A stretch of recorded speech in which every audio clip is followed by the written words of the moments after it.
Depuis le début de la semaine, les agriculteurs manifestent leur colère en France. Certains parlent même d'acte 2 de la mobilisation de la profession qui avait commencé en janvier dernier.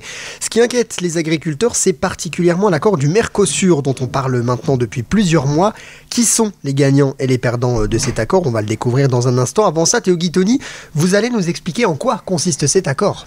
Avant de parler de l'accord, il faut déjà comprendre ce qu'est le Mercosur. Il a été créé en 1991.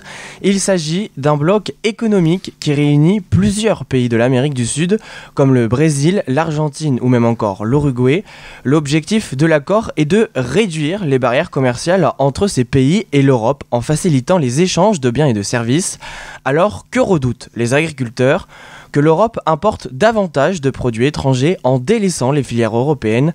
Prenons l'exemple des viandes importées d'Amérique du Sud. 20 000 tonnes de viande bovine et 180 000 tonnes de volailles seront exemptées de droits de douane. Et même si ça représente seulement 1,5% de la production européenne, ces changements pourraient perturber le marché français. Un autre secteur en difficulté, celui de la filière sucrière française. La France est l'un des plus grands producteurs mondiaux de sucre.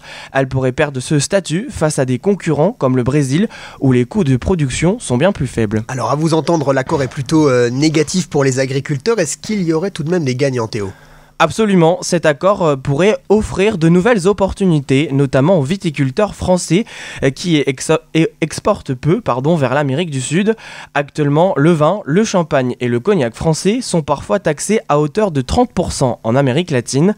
La suppression des droits de douane rendrait nos produits plus compétitifs sur le marché. Autre point positif, la protection des indications géographiques protégées IGP.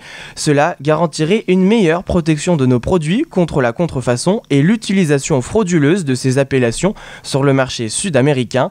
Ce qu'il y a de sûr, c'est que cet accord sera discuté au Parlement mardi prochain, le 26 novembre.